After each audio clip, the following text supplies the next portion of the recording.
Hello, everybody. Good afternoon, good morning, good evening. My name is David Fraser-Harris. I'm the Regional Secretary General for UPF in the Middle East and North Africa region. Before we begin our program, I would like to remind you about the translation opportunities. We have interpretation into French and Russian. And if you wish to use interpretation, please find the interpretation button at the bottom of the screen and click on it. Click on the language you wish to hear in. For question and answer, we will have a question and answer session towards the end. Please use the question and answer for that, the Q&A. So again, welcome. This is the ILC, International Leadership Conference, summer series of Universal Peace Federation. You will know we've had many ILCs over the years and many online last year and earlier this year. We will be having a series in the summer in June, in July, and in August. So the first of the three ILCs is the June one, which is entitled Toward the Peaceful Reunification of the Korean Peninsula, Peace and Security. As part of a global series, we will be doing it all over the world at the same time as in Europe and the Middle East. To introduce the Europe and the Middle East ILC for June, I'd like to introduce our chair for Europe and the Middle East, Dr. Katsumi Otsuka. He is a citizen of Japan and graduated not just from Kanazawa University, but also from the Unification Theological Seminary. He was president of a student movement, World CARP, in Japan, and organized meetings with students and youth from Japan, Russia, Korea, and China in the 1980s and 1990s. He served as president of the Family Federation for World Peace and Unification in Japan, and as president of the Corporation for Building the Japan-Korea Tunnel, and as leader of numerous organizations focusing on our topic, the unification of the Korean Peninsula. He is currently chair of the Universal Peace Federation in Europe and the Middle East. So please welcome our speaker now to introduce the overview of our program, or rather to introduce this program, Dr. Katsumi Otsuka, our opening session speech. Welcome. Hello, everybody.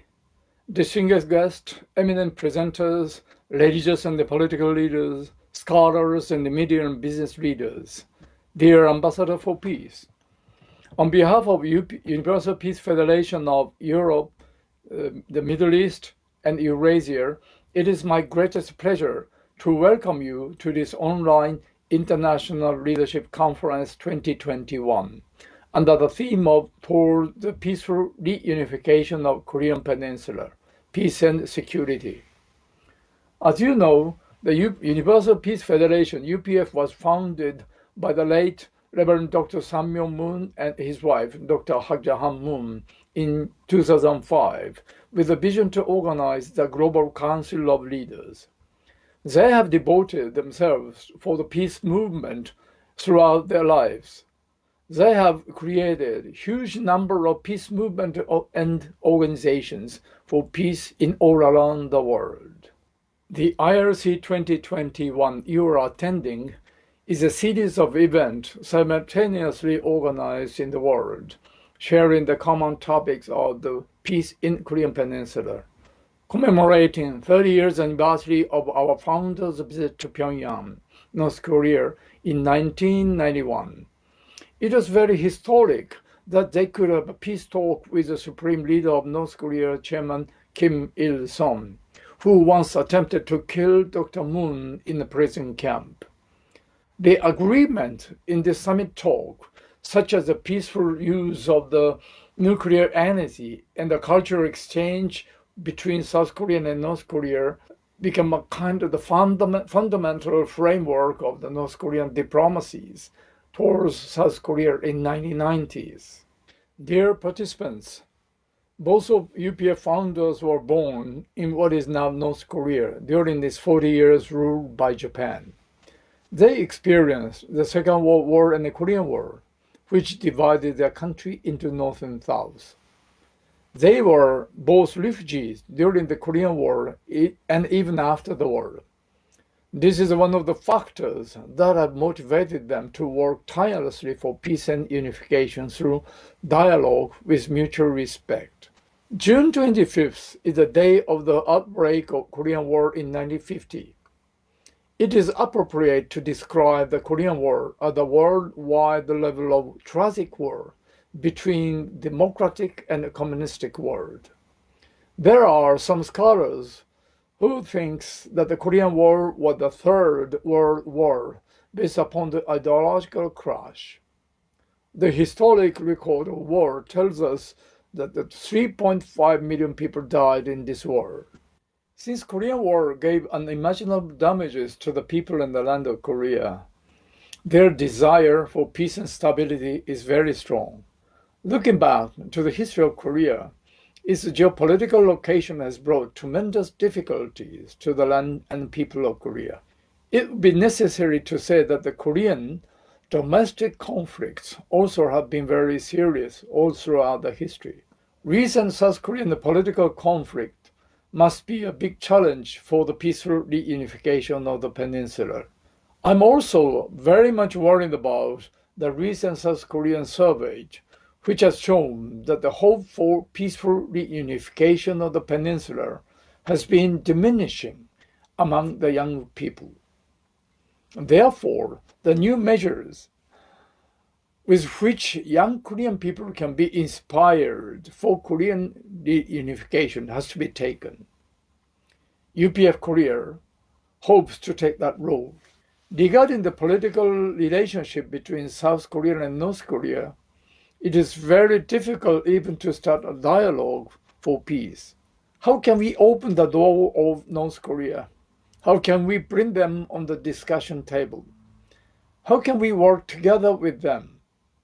There is nobody at present who has won the trust of the North Korean leaders in the South Korea. The steps for reunification by physical force is over and should not happen again. The steps for the reunification by competition has finished by winning of the South Korea, I can say. But we have a still long way to go for realizing the peaceful reunification. Now is the time, therefore, to pursue the unification by the third way with new ideas. That is the proposal of the head-wing ideology by Dr. Moon and Hak Ja-han Moon.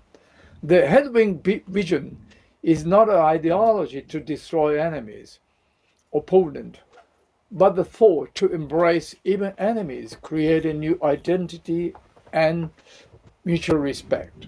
East Asia has been one of the biggest international concerns. I'm deeply appreciating that the European countries have shown deep concern to the peace of this area. I think time has come for us to proceed one step ahead for the peace and the unification of the Korea, mobilizing experiences, wisdom from all over the world. I have no doubt that the European experiences, such as the reunification of Germany and construction of the Dover Tunnel, will surely give very good insights for the stability of the East Asia. The COVID-19 pandemic is currently the biggest threat to us all. Our major task is how to overcome this threat. The key words which will lead us to the world peace and happiness must be empathy, togetherness, cooperation, and hope. Expressing my gratitude again for your participation in this online event, IRC 2021, I would like to close my greetings here. May you have a good time in this online event. Thank you very much again for your participation. Thank you very much, Dr. Otsuka, for these visionary opening remarks for us. I loved your closing. Empathy, togetherness, cooperation, and hope. I think that really is the way forward. As I mentioned earlier, this ILC is part of a global one. I would like to introduce our 6 sessions as part of the Europe and Middle East one, of which one has already been completed and is not on the slide. Some of you may have attended yesterday's one, which was done in cooperation with UPF USA on the state of relations between the USA, China, and Russia. Here's a comment which I read about yesterday's session. The ILC has started. First session, very exciting panel by USA and Russian experts discussing joint efforts on assisting the reunification of the Korean Peninsula. Very hopeful to hear mainstream political analysts speaking so frankly about past partnerships, present hardships, and future friendship of the two giants. So that was yesterday. Today, we have our own title, which is commemorating the 71st anniversary of the Korean War. That is, as you know, today's one. On the slide in front of you, you see the 4 following webinars, which will be held next week on the 29th, Session 3, Europe and Russia's Relations to the DPRK. On the same day, Session 4, Biden Administration Strategies for Northeast Asia, again organized together with UPF USA. Session 5 on the 30th, the United Nations and the Korean Peninsula. And Session 6 on the same day, Europe and the Korean Peninsula and Think Tank 22 recommendations. That final session will be slightly longer because it will include some of the conclusions from the whole ILC. So please bear those in mind and join us not just today, but for the future ones. Now let's turn to today's, which is, as you know, today is the day of the outbreak of the Korean War. I think many people may be attending memorial events for those who sacrificed their lives at this time. We're going to hear speakers who will give us analysis, opinion, experience, and insights. So stay tuned. We're going to start with a video of the Korean War. This is a 5-minute video from the time of the Korean War. Please enjoy the video.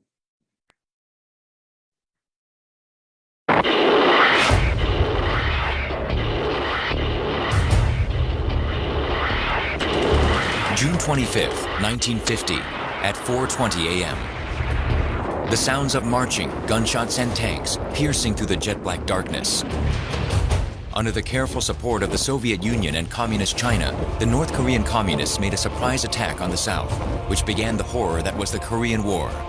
With the Soviet Union's tanks leading the way, the North Korean army crossed the 38th parallel. Instantly, the Republic of Korea was engulfed in the flames of gunpowder. Seoul was taken in only 3 days, and in less than a month, the North Koreans had reached the defense line of the Nakdong River. Korea's situation was as precarious as a candle flickering in the wind.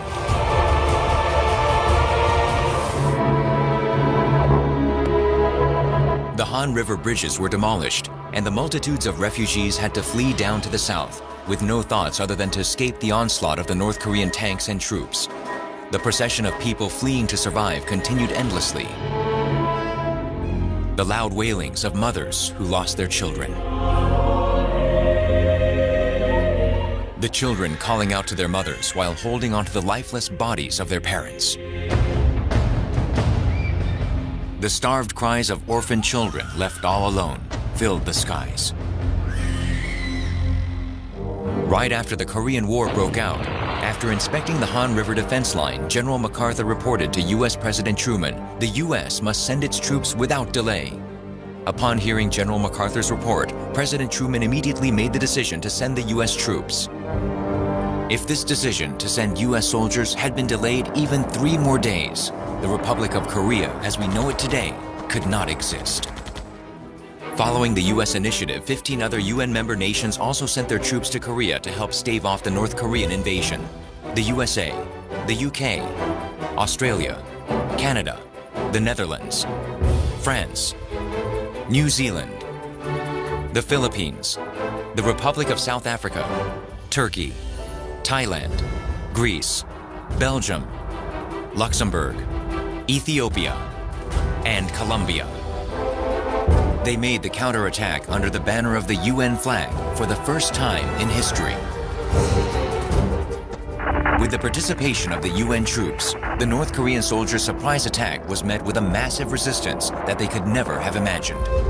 Through the bloodshed by the brave soldiers who cried, "We will defend or die," the Nakdong River defense line was defended to the very last. On September 15, 1950, General MacArthur launched the Incheon landing, which was the turning point of the war.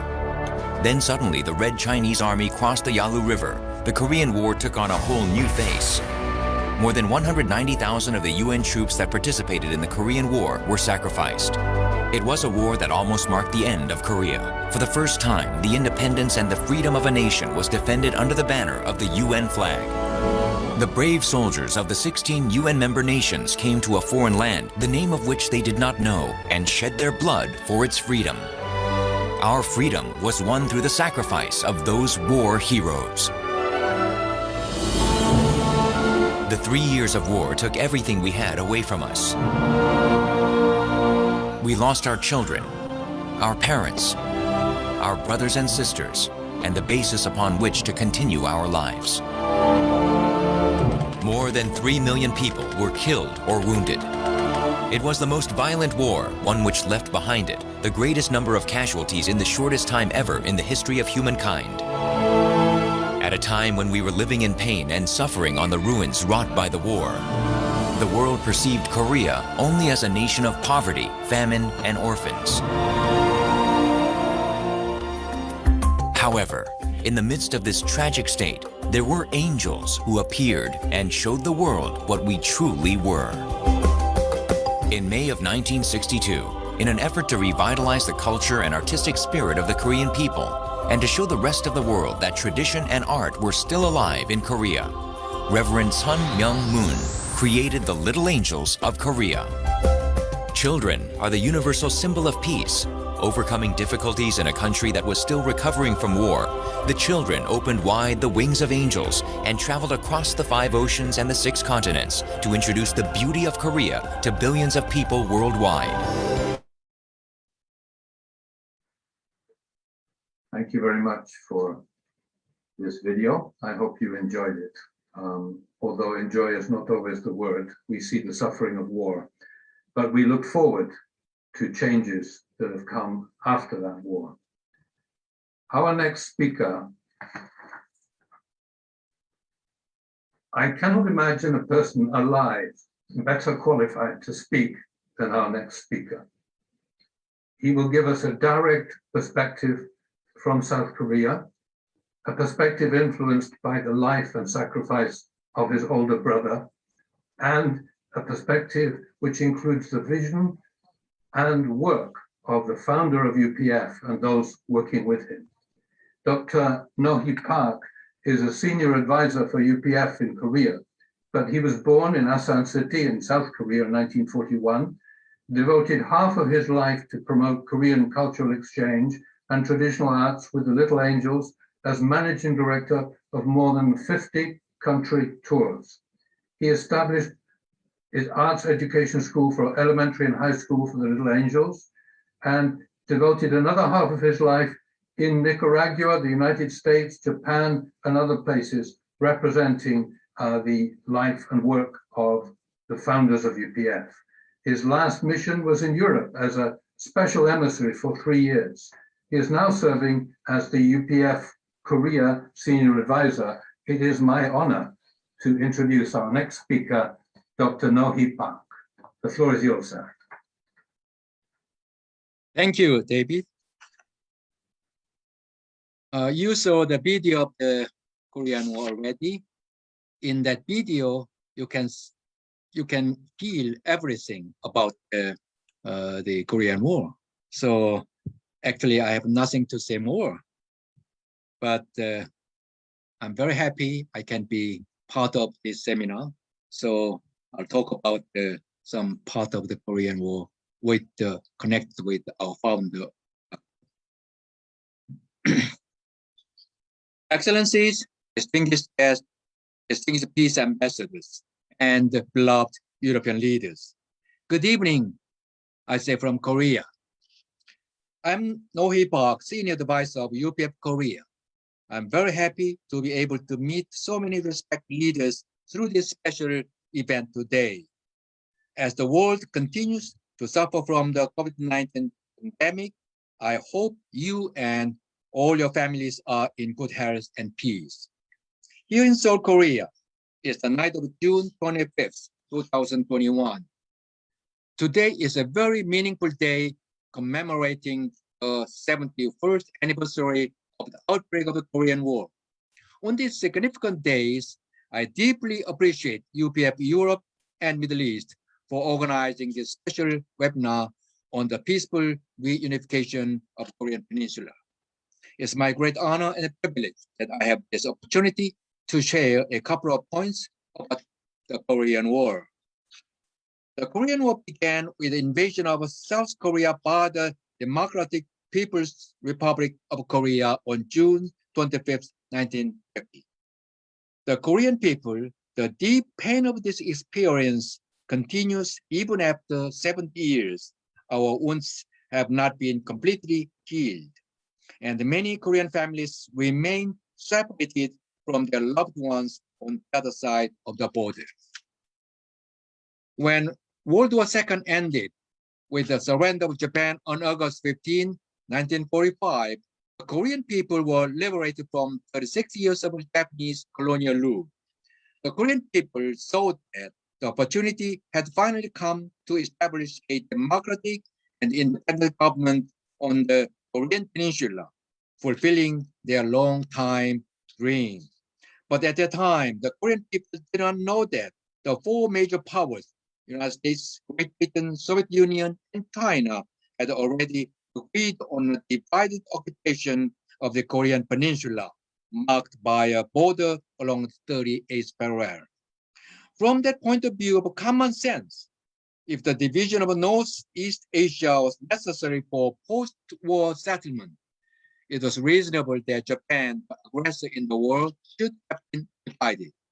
Instead, the Korean Peninsula, which had been a victim of Japanese colonial rule, was divided.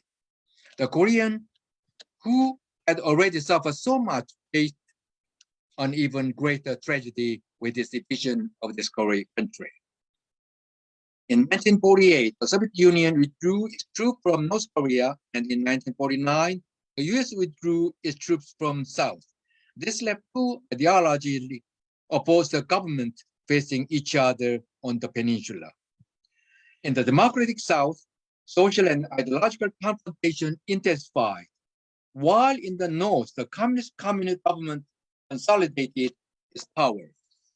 In January 1950, when US Secretary of State Dean Acheson drew the Acheson Line, placing parts of the Asia under US protection, he excluded South Korea. That left South Korea defenseless. Under these circumstances, North Korean leader Kim Il-sung was more emboldened. He persuaded the Soviet Union to provide tanks for his invasion of the South on the pretext of liberating the southern half of the Korean Peninsula. 4 a.m. on June 25th, the North Korean launched its war of aggression against the people of South Korea. In fact, this was a proxy war between the ideologies of communism and democracy. Later, nationally and internationally, some people claimed that South Korea had been the aggressor in the war.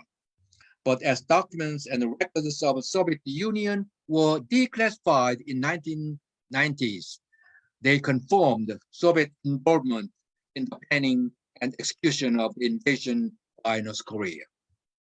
Fortunately, the United States took the lead in getting the UN Security Council to define the Korean War as an invasion by North Korea and to dispatch UN forces. On July 7, 1950, the United Nations Command was formed officially in Tokyo. 16 countries dispatched combat units to protect freedom in South Korea, and 5 countries sent medical support. Another 33 countries provided material aid. So, just 5 years after the end of the World War II, another large-scale international war was being fought on the Korean Peninsula, involving 54 countries.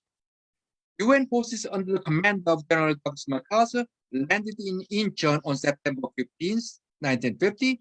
The success of this landing operation reversed the course of the war, and on September 28th, the capital city of Seoul was recaptured. Finally, the 38th parallel was closed on October 1st. The Korean people had high hope that the land of North Korea would soon be recovered. Reverend Sun Myung-gun, the founder of UPF, had a unique perspective concerning the division of the Korean Peninsula. He said it was not simply a product of geopolitical rivalries between superpower or result of conflicts within the nation. He said that it was an inevitable process in the history of salvation and restoration within God's providence. Reverend Moon has explained that the history of salvation is a history of a struggle between God's view and the atheistic view. Therefore, these two systems of value must first be separated, and then God can restore the two sides when atheistic value naturally submit God-centered value through a process of indemnity. That's why the Korean Peninsula was separated into two parts: the communist North, which represent atheistic value, and the democratic South, which represent God-centered value. Korea's recent history had to serve as a sacrificial offering. This had the symbolic meaning of dividing an offering and spilling its blood. He said that this is the meaning of the division of Korean Peninsula. When the war broke out in 1950, I was only 9 years old. But I clearly remember that my only elder brother, Dr. Ho Hee-park, had entered the Korean Military Academy on June 1st, 1950. Unfortunately, just over 3 weeks later, at dawn on June 25th, his class of brand new cadet was sent to the Pocheon area north of Seoul to stop the North Korean army from advancing south with the Soviet tanks. The first night, 300 military cadets with no combat experience fought against the North Korean army. My brother said that about 100 cadets who should have become officers of the Korean army in future were killed overnight. As he faced death numerous times during the war, Dr. Ho Hee-park prayed, "If I survive this war, I will devote my whole life to following the will of God." Later, he met Reverend Sun Myung-moon and devoted his whole life to the cause of God, attending Reverend Moon. At the very time, Reverend Sun Myung-moon was in North Korean labor camp after a very unfortunate series of events. In 1946, he had received a heavenly revelation to go to Pyongyang. At that time, many Christians believed that Pyongyang in North Korea would be the new Jerusalem, and many spiritual activities were taking place there. Reverend Moon actively proclaimed the new truths and gathered many followers, despite the surveillance and the oppression of the communist regions. In 1948, however, he was accused of being a spy for South and was sentenced to 3 years imprisonment at Hungnam labor camp. In October 1950, as the tide of war was turning against North Korea, the guard decided to execute all of the prisoners. On October 13th, the day before Reverend Moon's execution, UN forces began bombing Hungnam. The bombs fell overnight, destroying the prison walls. And the next morning, Reverend Moon walked out of prison. At the time, the Korean people still held the hope that South Korean and the UN forces would advance northward and reunite the country. But in December, Chinese communist forces joined the war. They attacked in huge numbers using the human wave tactic of the Chinese army. Unable to stop them, the South Korean and UN forces retreated south again. On January 4th, Seoul was again occupied by communist forces tragically. In December 1950, the bitter cold weather in North Korea and the Chinese army tactics caused a loss of casualties on both sides. Large-scale evacuation operation from North Korean territory was started, involving indescribable suffering and hardship. The Korean War ended after 3 years of fierce fighting on July 27, 1953, when the armistice agreement was signed. The fighting stopped where it began at near the 38th parallel. Hundreds of thousands of North and South Korean soldiers had confronted each other across the line. It is now the world's most heavily armed area. A truce line that can be breached at any time dragged the two sides back into the frenzy of war. I think it was the Korean War that really divided the North and South. It fixed and strengthened inter-Korean confrontation. Moreover, North Korea is now politically cut off from the world due to its pursuit of nuclear weapons. It remains a place that threatens the peace of the world. In 1961, my elder brother, Dr. Ho Hee-bak, was assigned as an aide to the military attaché at Korean Embassy in Washington, D.C. At that time, everywhere he went, he was disappointed and sad very much that Korea was known only as a nation of war, poverty, and orphans. People knew nothing of Korea's 5,000 years cultural and artistic heritage. He thought in order to overcome this, we have to show the people of the world our rich cultural heritage and the beauty of us, no matter how difficult it may be. Finally, he sent a letter to Reverend Moon in Seoul, Korea, and suggested that he establish a Korean folk dance company. Reverend Moon immediately agreed to that idea, and in 1962, he founded the Children's Folk Dance Company and named it the Little Angels. Founded in this way, the Little Angels started their first world tour in 1965. Dr. Ho Hee-bak wanted the first performance of the Little Angels to be a very significant event. So he arranged for them to perform for former US President Dwight D. Eisenhower on September 12th, 1965 in Pittsburgh, Pennsylvania. The success of this first performance, the US media spread the news of the Little Angels throughout the country.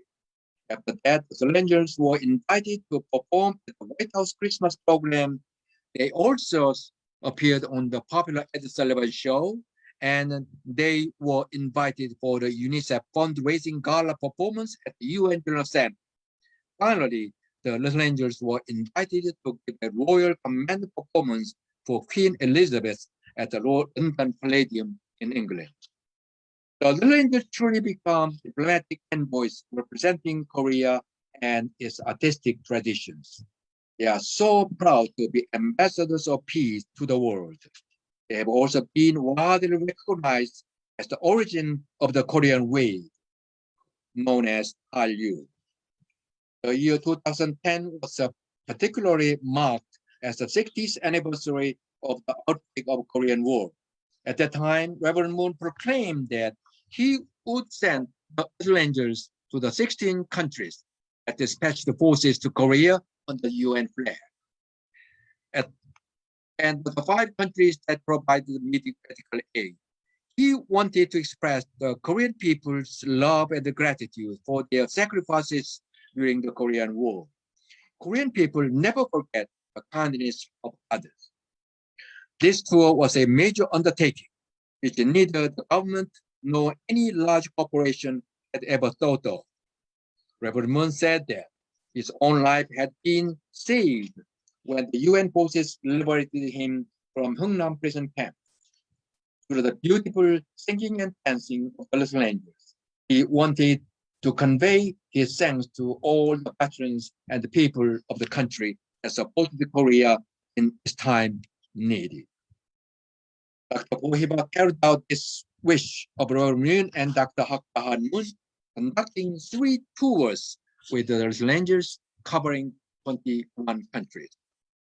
After Rabbanun passed away, Dr. Hak Han-moon is leading all providential tasks at front. He said that the Korean Peninsula has been suffering from division for 76 years, but still the prospect of unification is not very clear.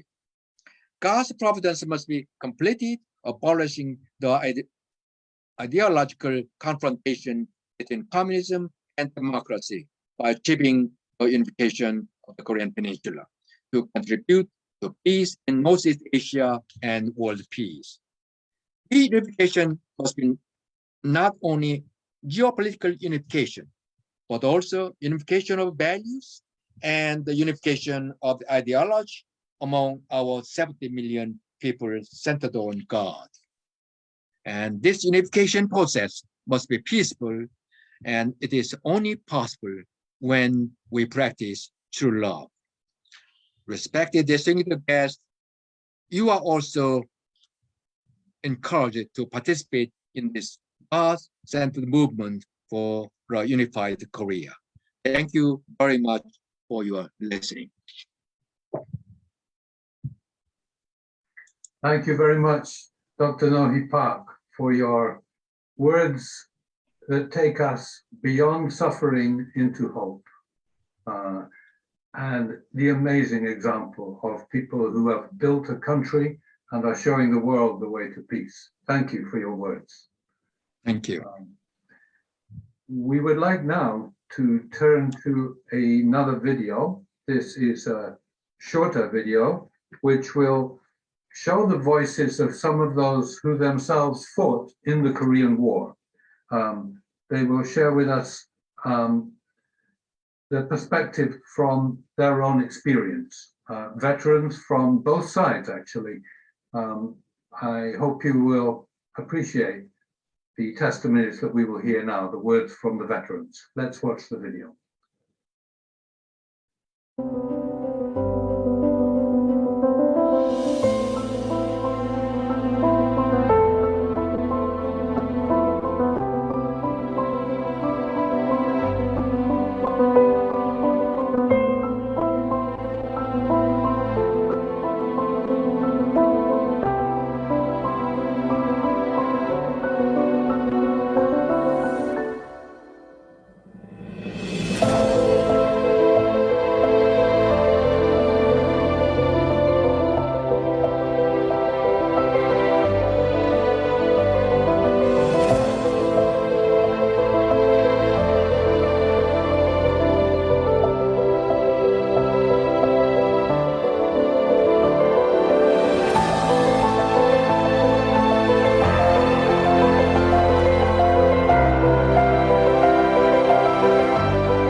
My one ambition before I die is to see both North Korea and South Korea getting together in some form of unity so that your country can carry on in peace and harmony for the rest of your days. Сейчас Федерация за всеобщий мир существует уже в очень многих государствах. И они все усилия свои направляют на то, чтобы мир был добрым, доброжелательным и, безусловно, без войн и всяких претензий. Afterwards, I came back to Korea. Then I saw that the Korean people are happy. I saw that we did something for the Korean people. And yes, lady, it was worth that we lost more than 100 soldiers in Korea.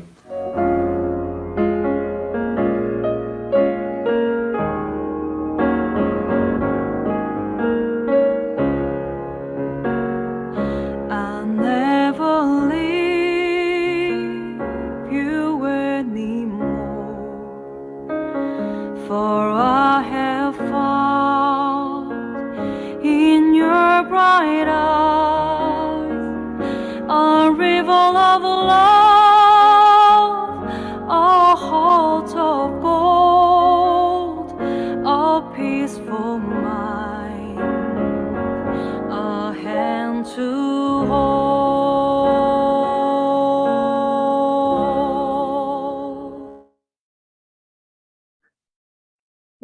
you valued the video that we've just seen. Today is a day, of course, that we remember the sacrifice of all those people, especially those who didn't make it. We've heard from the veterans. Now it's time to hear a young voice. We need to look forward as well. So our next speaker will speak and share with us of the benefit of her studies of this complex historical conflict. Mrs. Melanie Komagata holds a bachelor's degree in international relations from the University of Geneva and is currently doing her master's degree on East Asian studies. She is married to a Korean citizen and will write her thesis on the issue of the Korean Peninsula. So I think we're going to learn a lot. Please welcome with me our next speaker, Mrs. Melanie Komagata. Thank you very much, Mr. Harris. And yes, I'm really glad I can now share with you a little historical overview of the Korean Civil and International War on this special day. And I would also like to first of all thank Dr. Noh-Hee Pak for his very deep testimony. And thank UPF for allowing me to speak today. So first of all, I would just like to show you a bit, introduce you first the content of my presentation. I was asked to give answers to 3 questions. And the first one was, what are the historical backgrounds and motivations that led to the Korean War and to really this war between brothers? And secondly, why did so many nations from all over the world come and join hands with South Korea and 2 nations with North Korea? And then finally, the last question concerning the armistice agreement, why did it take over 18 months for it to be signed, and what were the backgrounds and consequences of it? So I decided to divide this presentation into 3 parts: the pre-Korean War period, the Korean War itself in this Cold War context, and then thirdly, the armistice agreement, the outcomes of it and the consequences. And I will do my best not to repeat what was already so well explained by Dr. Noh-Hee Pak. And I will also try to be as neutral as possible. I would really like to show viewpoints from both camps, really so that we can understand both North Korea and South Korea for reunification to be possible. So in the pre-Korean War, it's important to know that during this period, Korea was actually a unified country. And it was the case for centuries already. During the dynasties of Koryo as well as Choson, the territory was very similar to what would be today a reunified Korea. But also during the colonial period, when Imperial Japan colonized Korea, it was also very, very similar, and it was a unified territory. So Korean people share a long history as well as a political unity. So the question is, why did Korea become divided, and why did this fratricidal war occur? One important point is that during the colonial period, there were already some tensions within the Korean people. Some were pro-independence, and some others were supporting the Japanese colonizers. And I would like to give just 2 examples of 2 important leaders of that time, who were Kim Il-sung, who later on became the leader of North Korea, as well as Syngman Rhee, who then became the president of the Republic of Korea. So Kim Il-sung actually was part of the guerrilla groups that were against the Japanese Imperial Army, especially in Manchuria. So during the Japanese invasion in the 1930s of Manchuria, as well as during the Second Sino-Japanese War. But also he fought aside Chinese communists during the Civil War, the Chinese Civil War. Now about Syngman Rhee, he studied in the United States and had a very strong link to the Western world. He later on became the president of the government in exile in Shanghai from 1919 to 1925. And so we can see that those 2 figures actually had a strong point in common, which was that they were very, very much anti-colonization, anti-Japanese. Otherwise, during World War II, Koreans actually fought in various troops and actually fought against each other. Some were in the Red Army in the Soviet camp, some in the Japanese Imperial Army, and some even in the US troops. So it's very interesting to see that already back then there were different beliefs, different ideologies. But actually, that wasn't only the case in Korea, it was the case in many, many countries, even in Europe, in France, in Germany, in Italy, there were tensions because of differences in beliefs and ideologies. And what truly divided the Korean people was indeed the territorial division by the superpowers. And it was decided notably at the Yalta Conference, as well as the Potsdam Conference at the end of World War II. Roosevelt, back then the president of the United States, proposed to Stalin, the leader of the Soviet Union, to share Korea between the winners when the World War would come to an end. And this was done without consulting the Korean people. Furthermore, then a military demarcation line was set at the 38th parallel in August 1945, and the same month as Japan capitulated, Korea finally became independent. Nevertheless, it was very sad that very soon after, Korea was back in the hands of the superpower and was put under the tutelage of the Soviet Union and the United States. The United States were in the southern part and the Soviet Union in the northern part. But what is often forgotten is the fact that those two superpowers had the initial plan of unifying Korea again and also allowing a government to be independent and democratic. But unfortunately, the two superpowers were unable to find a consensus about the future of Korea. And also in this Cold War context, there were many disagreements between these two powers. This led to the fact that the US asked for the UN to intervene to supervise elections. However, the Soviet Union disagreed upon that. And in the end, this led to two governments being established. On one side, in the south, the UN supervised elections, and the Republic of Korea was established in 1948 with Syngman Rhee as the president. And Rhee, as I said before, was very much had a strong link with the Western world. He was Christian and he was anti-communist. And on the other side, on the north, the DPRK was established and Kim Il-sung became its leader, Kim being a pro-communist and a pro-Soviet. Nevertheless, only the Republic of Korea was actually recognized by the UN and was seen as the only legitimate government. And all these elements actually brought a lot of chaos on the Korean peninsula. First of all, the Korean people felt very much unhappy about the division of their country and sometimes even of the leaders that was appointed in their territory. And this led to many conflicts also at the border of the 38th parallel. Furthermore, despite Kim Il-sung and Syngman Rhee of having this common point of being anti-Japanese, they also had the common point of both wanting to unify Korea. However, they both wanted it to reunify the country under their own regime and ideology by force, by invading the other. And what is often forgotten is the fact that Syngman Rhee also asked the United States for military support to invade the North.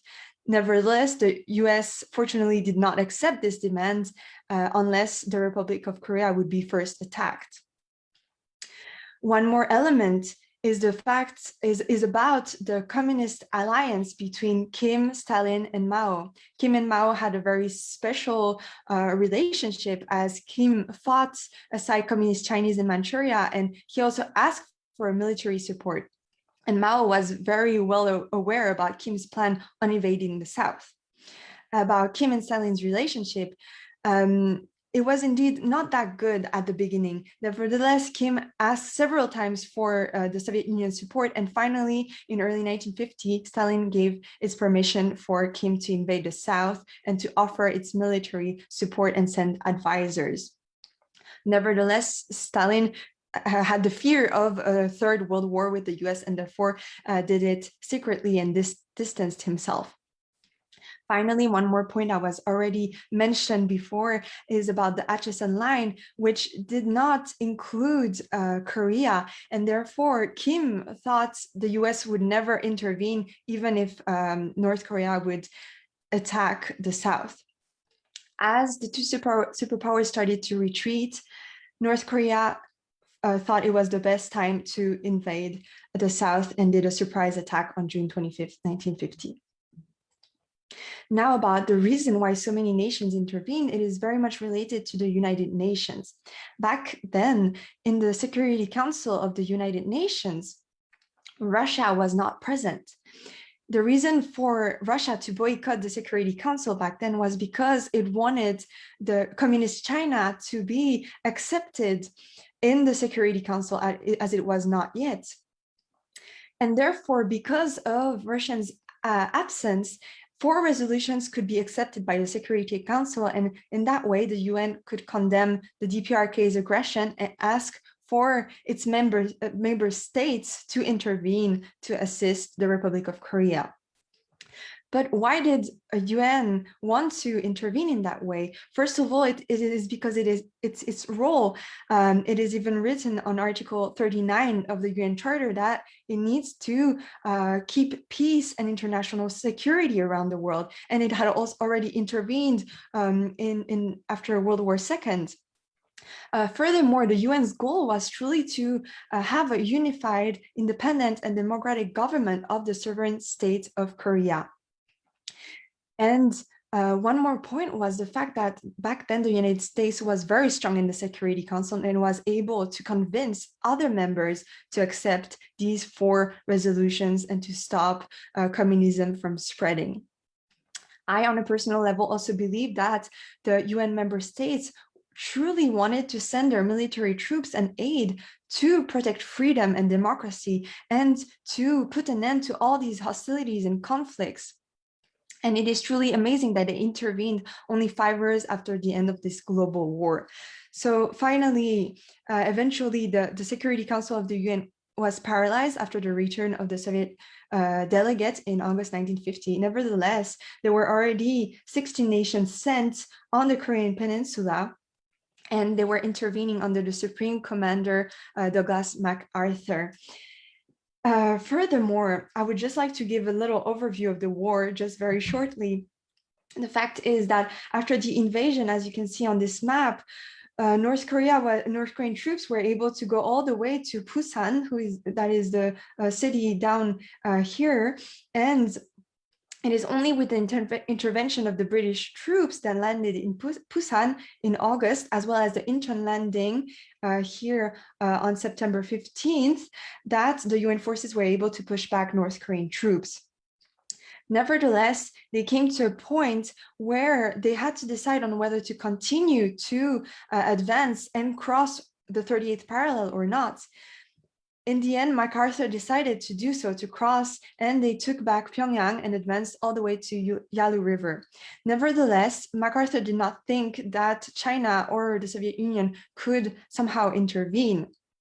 But Kim truly felt that the situation was getting worse for him and therefore asked for Mao's military support. And as China felt truly threatened by the US troops approaching and wanted to bring back a status quo to have a buffer zone, Mao sent the Chinese People's Volunteer Army, which attacked the UN troops on October 25th, 1950. And since then, it was a new war with the entry of the Chinese forces. Indeed, MacArthur underestimated China and also underestimated that the Soviet Union would bring support. In the end, communist troops were able to repel the UN troops all the way to the 38th parallel and beyond. And in the end, it slowly approached some stability, and there weren't many changes in terms of winning more territory. And it is only in July 1951 that negotiations for armistice eventually began. Now, to answer the questions related to the armistice agreement, It was the Soviet representative at the UN, Adam Malik, who proposed to start the negotiations and a ceasefire in June 1951, and Truman accepted that. And the war was then stalemated in July 1951, and then negotiations started with the parties that were the United Nations, represented by the US, the Republic of Korea, the DPRK, as well as China. Nevertheless, there were disagreements in the negotiations. Indeed, China wanted to go back to a status quo, to have the 38th parallel and Korea divided, and wanted the United States to totally withdraw from the peninsula. Furthermore, there were disagreements on the prisoners of war. Indeed, China didn't consider this as being important, and it was often pointed out by some historian authors that the communist leaders lacked knowledge about negotiations and armistice, and that created tensions between the different parties. Furthermore, the Republic of Korea and the DPRK truly wanted to reunify Korea, but under their government, and therefore would not agree on keeping any line separating their country. All the hope to gain a better position truly motivated all the parties to continue on pressuring the enemy, on bombing the enemy and attacking the other in order to have a better position in the negotiations. And therefore, numerous times negotiations came to an end and conflicts continued. There was finally a turning point when Mao was able to persuade Kim Il-sung to accept the status quo. And on June 8, 1953, they finally found a consensus in terms of the prisoner of war. And as the communists finally agreed that these prisoners of war who did not want to be repatriated to the communist side could be taken care of by the neutral nations. And so finally, this came to a ceasefire in July, and the war ended, at least the armed conflict, I would say, it's not the war, the armed conflicts came to an end with the armistice agreement at Panmunjom in July 27, 1953. Unfortunately, the signatories did not include the Republic of Korea. And because of this, and because there was no peace treaty signed, the parties actually legally still at war. Furthermore, as a consequence, it is a status quo. We still have the division of Korea. Of course, it is not the same at the 38th parallel. As you can see on this image, it is a bit different, but the DMZ is pretty much the same. And the two governments still exist and Korea is still divided. Another point that I would pinpoint is the fact that the Neutral Nations Supervisory Commission was created through the Armistice Agreement, which included four neutral countries that were present at the DMZ to keep peace between the two countries. Unfortunately, conflicts continued. Armed attacks as well occurred, especially on sea. And there were many tensions between the two Koreas. I would just like to conclude with the fact that Indian history isn't absolute. There are different opinions. Even in articles, we can read things that, conclusions that are very opposite to one another. And there is also so much more to say and so much more to discover. Of course, I would like to recommend all of you to read more about this. There is a lot of literature upon the history of Korea, and it is very important to know more about it in order to enable the reunification of Korea. Also, there is the reality of this war being prolonged. There were many different decisions. There were many decisions that were taken, and perhaps if there had been better dialogue, it could have perhaps prevented the war to be so long and for so many lives to be lost and sacrificed. There were also great human investment and destruction. The peninsula was totally devastated, over 3 million casualties, and half of them were civilians. And indeed, something we often forget is the fact that both parties were responsible for all these lives being sacrificed. Very often, we only think that the communists were the only one responsible for all these civilians to lose their lives, but actually also the American bombings and other troops truly also have their to take their responsibility upon that. It is amazing, though, to see that so many countries came to the Korean Peninsula despite not knowing this country very well and wanting to save and to protect freedom and democracy.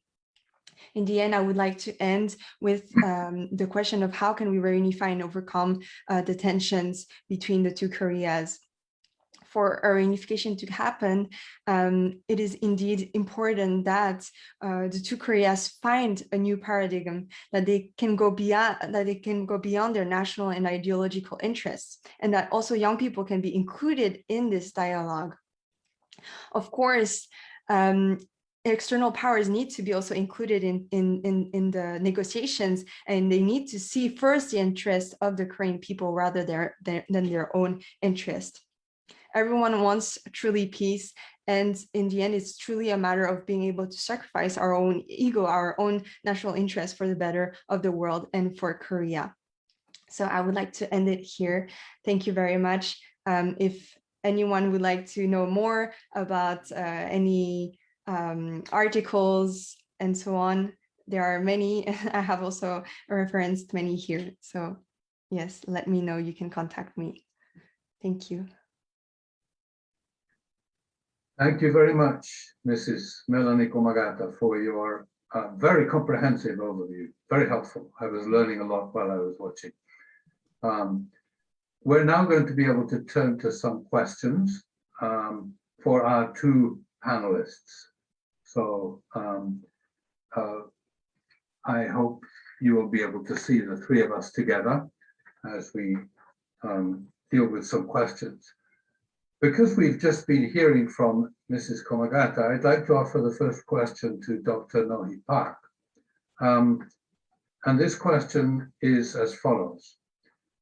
At the end of your speech, Dr. Park, you suggested practices of true love in order to bring about peace in the Korean Peninsula. In the current situation, what sorts of practices of true love can you suggest? And also, a second question which is connected, how could Europe demonstrate true love towards Korean unification? So it's really two questions in one. Yes, Reverend Sun Myung-moon, the founder of UPF, preached many times about the way of reunification of Korean Peninsula. Already at that time, he emphasized that we have to love them. Of course, simply loving is quite difficult, but all the situation has to be solved before that. Anyway, our heart has to be open to all the situation, and especially North Korea also changed their policy or their attitude also, and make some genuine dialogue can be started. So far, there are many talks, but that was not genuine talk. That is the problem of between the North and South. So true love means, Reverend Moon asked us, Korean people, you have to prepare love for the North, for the people, as to make the peace from the individual, family, and society, and with the North and South too. It's quite difficult. Anyway, we have to start open the mind. And what's the second? It's how could Europe demonstrate true love? What can Europe do? Europe has a lot of potential to make a solution for the unification of North and South, because many countries in Europe communicate with both sides, not only South, not only North. So they have both sides, both hands, so they can make a really, connection with both sides of North and South, like one. So I think that the role of the Europe countries, the government or people of Europe is very much important for the future reunification of the Korean Peninsula. I'm really looking forward to their European help. Thank you. Thank you. That's encouraging. Yeah. I hope there are some good ears hearing your words. Yeah. I'd like to turn to a question for Mrs. Melanie. As you have studied the history and current situation in Northeast Asia, focusing on the Korean Peninsula, what actions by NGOs or what policies by governments in Europe can be implemented in order to help the process of peace there, involving Korea, but also Japan, China, Russia, anywhere else that you can feel it can be helped? Thank you. That's a very complex question, actually. As for Europe, I would say that if we think of Europe as the European Union, then I think it is a bit tricky, as the EU isn't actually neutral, or at least not yet. But in opposition to other countries in Europe, for example, Switzerland or Sweden, which are two neutral countries and are also positioned at the DMZ with the Neutral Nations Supervisory Commission, then they could truly play a major role. And also, for example, Switzerland has this, could perhaps also play a role by suggesting Korea to have a federal system, or maybe a neutral system as well. And this perhaps could make a link and a consensus between the two Koreas. I don't know if I've really answered the questions. I think there was also a mention about NGOs. Anyway, I think that's a good start. Yes. Thank you. I'm getting a lot of questions coming in, so I'm trying to read them while I'm listening to you as well. I'm going to take this one and ask it to either of you who would like to answer. This is from Safer Agerjour. After all of these years, and because of the efforts of the UN and the Security Council, can we actually expect to see Korean unification? So I think it's a question of doubt.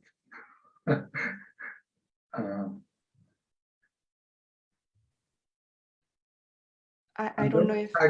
yes, would you like to say something, Melanie? Oh, should I go for it? Okay. It is true that the UN invested a lot of efforts for the Korean reunification, but it is also true that at some point there was no advancement and no more results. I think, if I'm not wrong, until the 1960s, around then, the question of Korea was still very important within the UN, the General Assembly and the Security Council. But then after the 1960s, the two Koreas decided to take back this question and deal with it on their own, as it was not possible to go forward. As you know, in the Security Council, there's the veto rights of the superpowers. But I truly think that the UN could now play a bigger role and could come back and take again this Korean question, and really aim at finding a solution. Thank you. I'm going to go with another question for Dr. Park. And it's not directly about Korea, but I believe you have been to the place that it's about. You will correct me.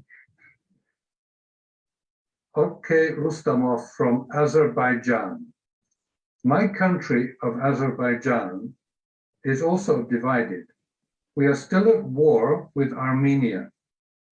Only in January 2021, about 4,000 lives were lost. What can your organization, and then it's not finished, but I think it means, what can your organization do? Then he says, our situation is similar to that on the Korean Peninsula. What can your organization do for peace in our country? So it's a question about Azerbaijan and Armenia. Do you have any insight that you can help us with, Dr. Park?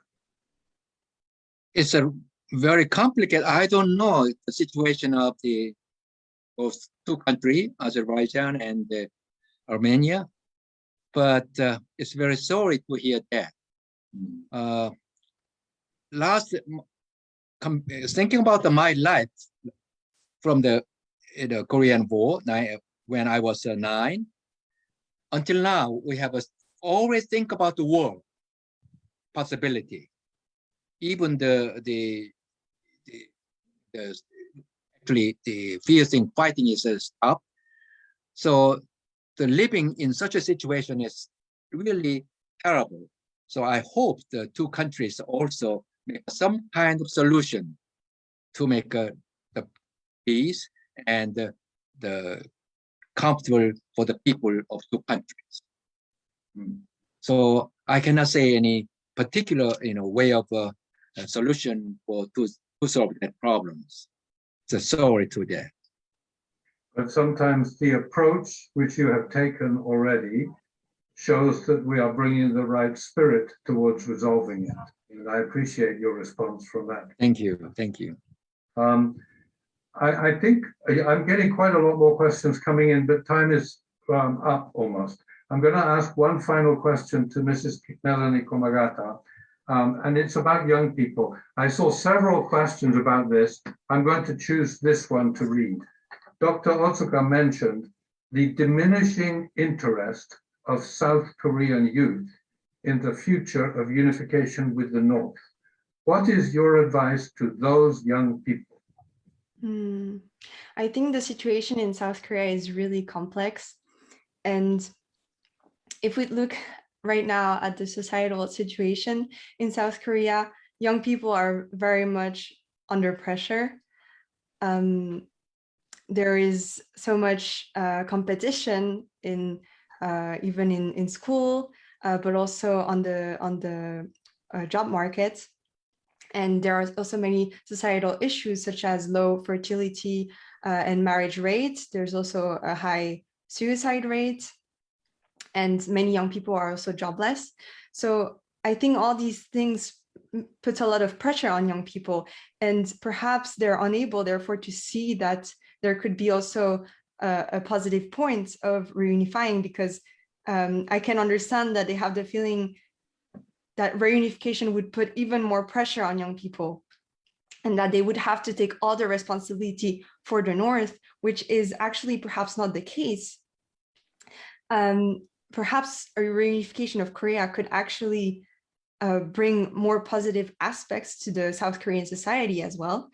And I truly do not believe that the reunification of Korea should be done in the same way as it was done for Germany. And I do not think it's possible even. South Korea should not take over in the North, and it doesn't have to take all the responsibility of giving all the help to the North. They truly have to support each other, and they both have something to offer to each other. And I think seeing reunification in this way can truly bring hope to the young people and can see the positive aspects. And if I can just add one more element, I've recently watched a testimony from a North Korean refugee in South Korea, and he was saying that he did all he could. He sacrificed his life to be able to gain freedom in South Korea. Nevertheless, once in South Korea, he was truly unhappy, and he was even contemplating suicide until the point he realized that the reason he was unhappy is because he was aiming at attaining the same material goals as the South Korean youth. And that is, I think, a really important point, that it's not through material needs and goods that we can truly reach happiness. And I think that is one point, that North Korean people may not have true freedom. They may not have material wealth at this point. I mean, in some regions, there's a lot of inequalities, but still, I believe they can therefore have a different state of mind, and perhaps this new paradigm between the North and the South could allow a new culture to be discovered, and also reforms to arise in the school system, in the societal system, and so on. So it's really important that both the South and the North can truly understand each other, and also see that there's not a better or worse. They truly have to see the goods in each other, and see that they can help each other. And if I can add it with one note, I truly feel that sport, culture, and art can be a way to achieve that. We've seen with the Olympic Games in 2018 in Pyeongchang. I think that was a big step, and I truly hope that in 2021 in Tokyo, it can be again the case that they can be side by side doing sports together. Yes, thank you. That was a bit long. I don't know how you managed it. You gave us a very hopeful note at the end there with your work about the youth, your words about the youth. Thank you very much indeed. I'm going to have to bring an end to our question and answer session. Thank you, both of you. They've just disappeared, but thank you, both of you, for your great engagement with the questions. I was very thankful for that, and really appreciate your taking time, and not just like some people come and make a speech and then disappear, but you stayed right till the end to handle the questions. So thank you for that. We're going to close now with our final speaker. So I'd now like to introduce Mr. Jacques Marion, who, although he's a French citizen, he was born in Cameroon. He worked for 12 years with the Unification Movement programs in Africa, and then for many years in China as vice president of the International Education Foundation. After that, he was in Eurasia, based in Moscow, and is currently co-chair of UPF Europe and the Middle East and president of UPF France. This is a man who has a lot to say, and he's going to try and say a lot in a short time, but actually he's the right man to speak now. Please welcome Mr. Jacques Marion. Thank you, David. Thank you, Dr. Park, Dr. Otsuka, respected panelists, Melanie, and dear participants. Thank you for your presentations today. They do give us a deeper understanding of all the stakes around the Korean War. Let me just briefly share my screen.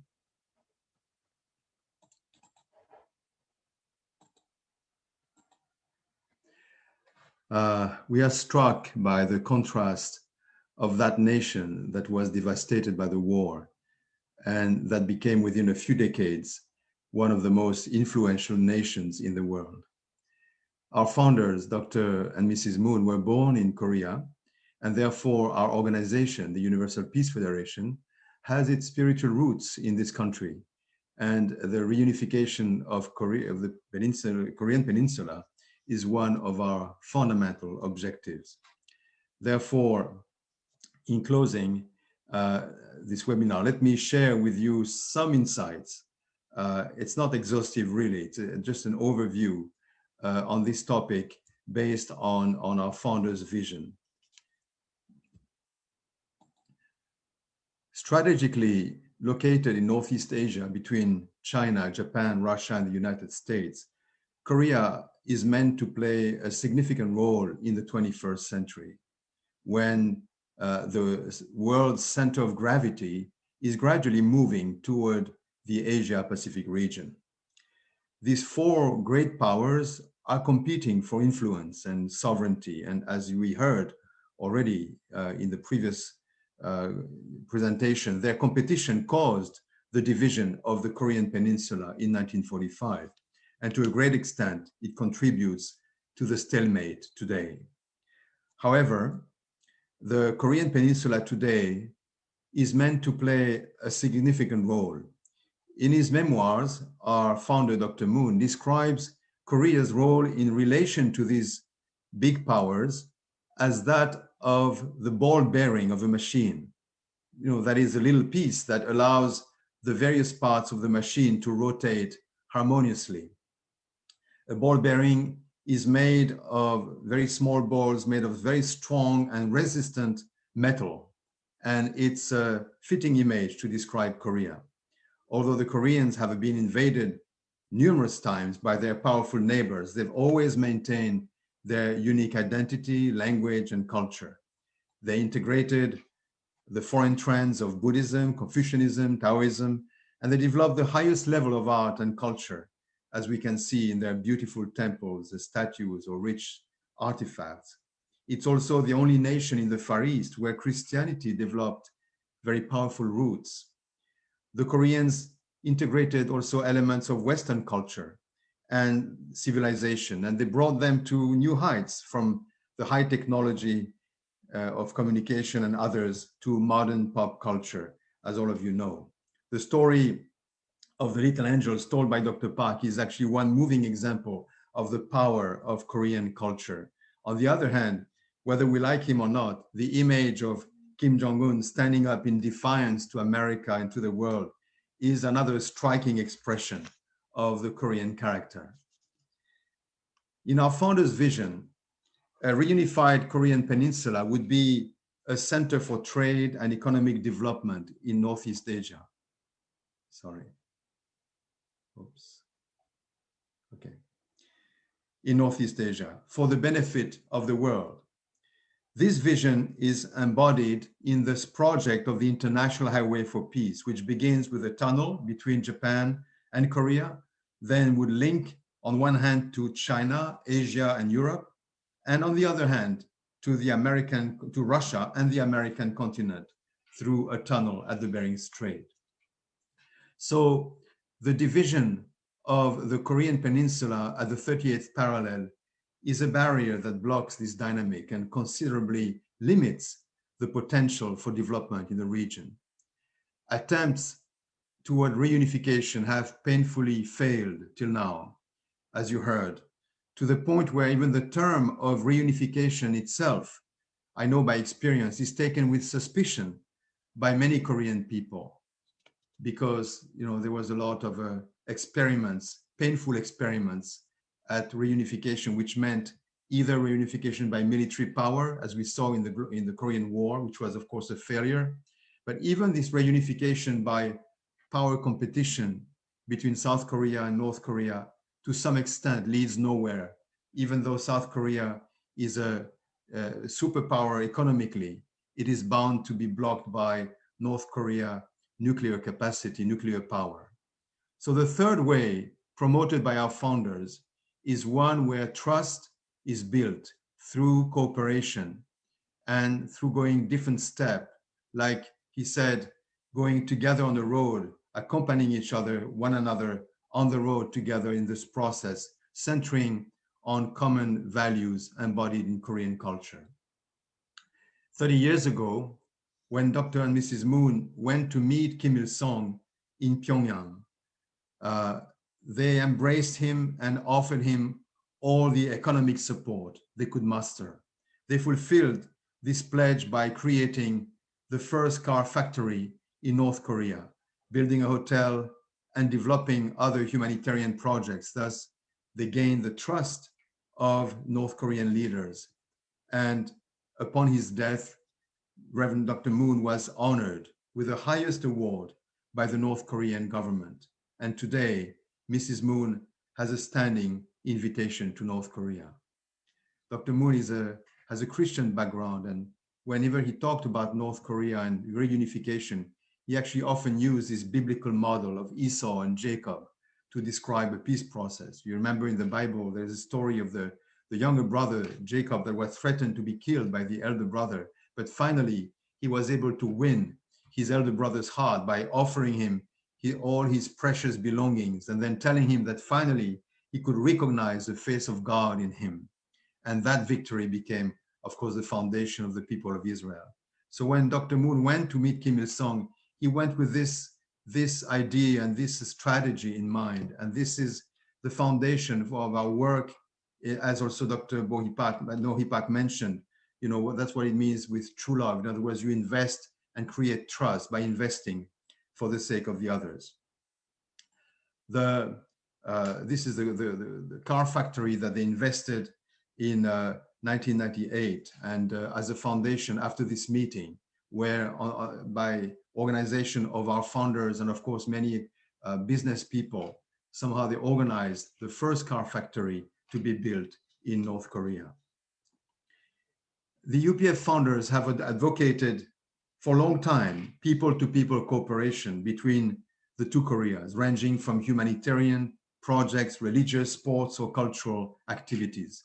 One outstanding example was the visit to Pyongyang in 1998 of the Little Angels for a joint cultural program with a North Korean dancing troupe.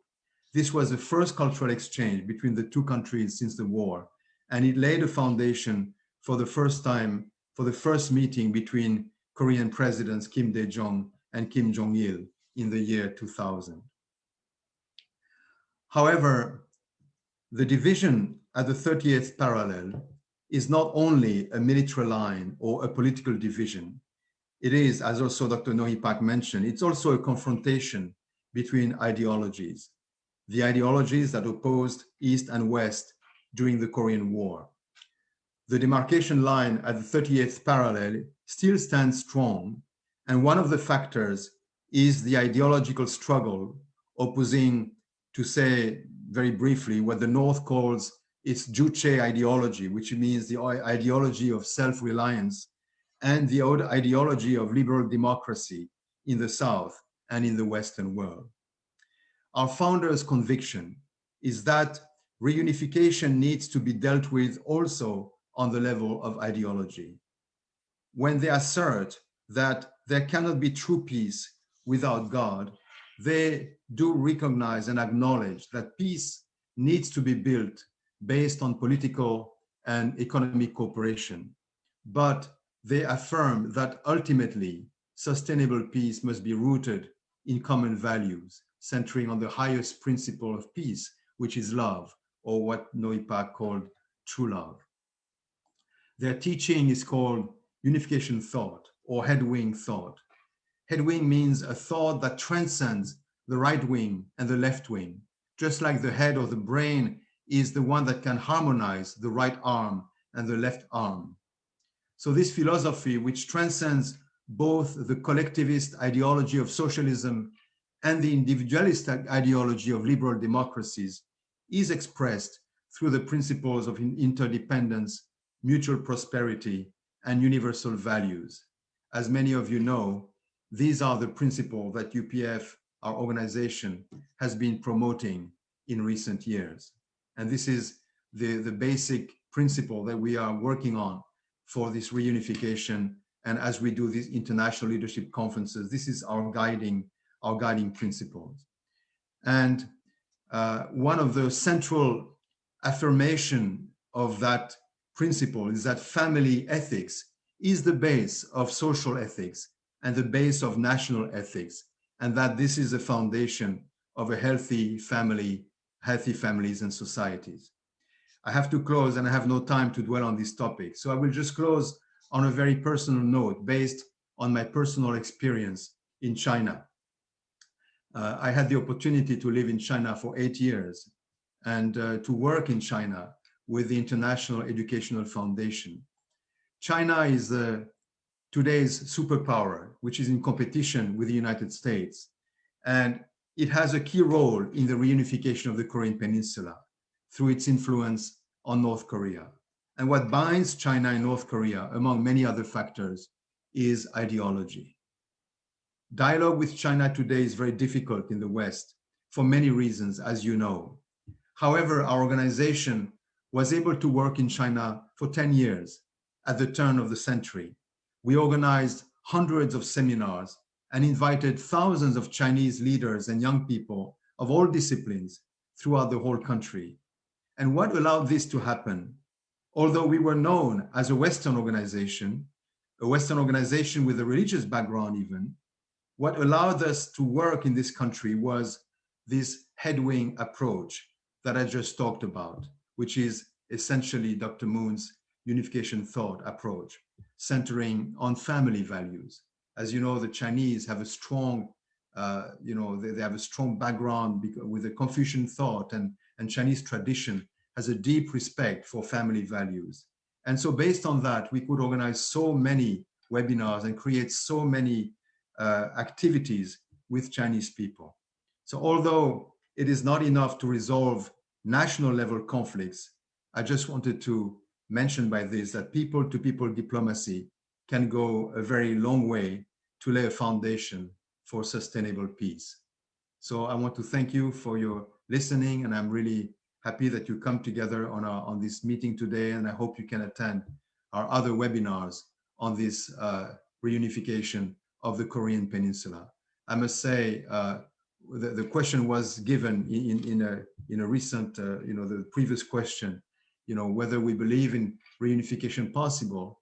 I think we definitely believe it's possible, and I heard even scientists, mention very clearly. Of course, this is not an easy topic. It takes time. It will take a few years. It takes some process, but we do believe that reunification is almost unavoidable, and so we have to work to bring it together. Since the whole world came to Korea together, fought in Korea, but left Korea divided, we feel that this is a responsibility of UPF to bring the world together and to support the reunification of Korea. This is what we are doing through these international leadership conferences this month, and then the one coming next month, and the following month, and this whole year.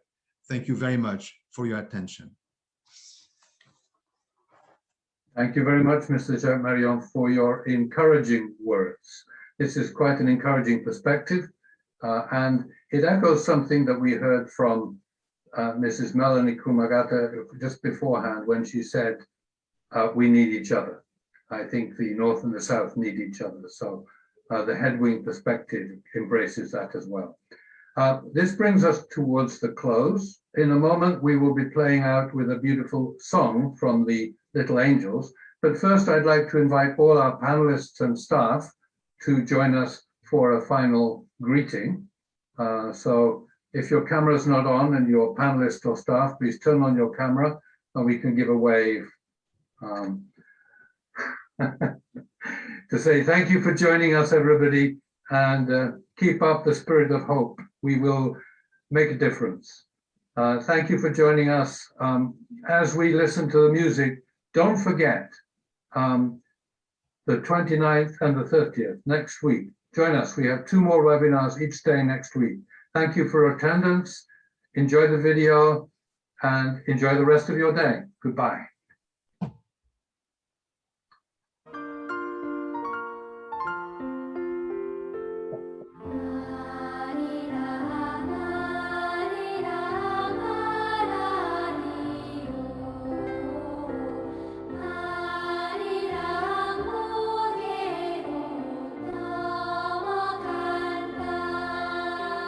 To a nation whose name they did not know, they gave their youth and their lives. The Republic of Korea will never forget you. And now, the little angels will come to you.